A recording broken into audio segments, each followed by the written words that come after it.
not, I always say we domesticated dogs and pets, and sometimes the things like we just, like, I mean, this is totally sidetracked, but trying to find a house to rent or apartment to rent in Los Angeles or, you know, all over is very difficult because people are just not, and it's for liability issues or whatever. They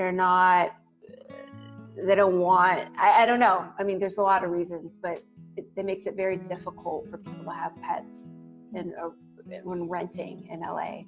And that's why you see a lot of dogs in the shelter too, because sometimes it's like you got a family, you got a pet, and you got to move, and they're not going to take the pet. And it's easy to, it's quick, you know, you judge and you're like, oh, like shame on you, you can't, you know, but it's just a problem all over. Right. You know, I was working with this little guy, well, big guy named Frankie on Wednesday at Pasadena Humane, and he's 2, and he was so well trained. It was incredible, you know, and he was clearly house trained, which I cannot imagine how stressful that is, living in a concrete kennel, because he's holding it, you know, at the chance that he gets a walk. So, you know, when I took him out, oh my gosh, he went to the bathroom more than I've ever seen a dog go to the bathroom. But, you know, he would just come over and he would sit, and he was very cuddly, and you could tell like somebody's spent a lot of time with this dog.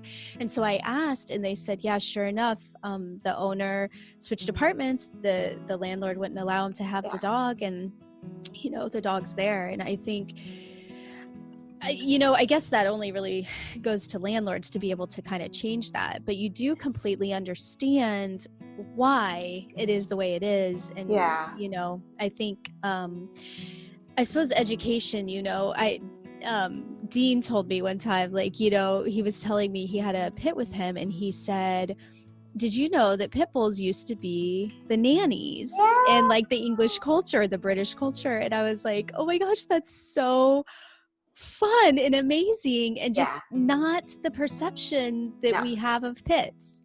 No. Yeah, it's so unfortunate. I still see when I'm looking, because we're looking to move, blatant no pit bulls. I'm like, so racist. Right. Right. Get away with it. And it's just like, I mean, you know, there's that Colorado ban that they're trying to keep pit bulls, like ban on pit bulls. They're trying to pass that. And anyway, it's horrible. They were the nanny dogs. If you Google the photos, they're so cute. They're just like, they're so loyal. I feel like they're the best dogs.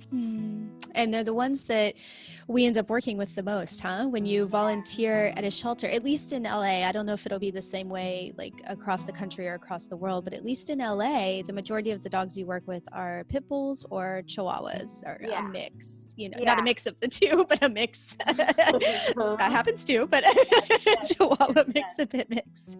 Yeah, it's mostly pit bulls and just mutts, and a lot of the little dogs I see in the shelter, because those do tend to go quicker because they're easier to take care of and people like little dogs, but they'll be the medical cases for sure.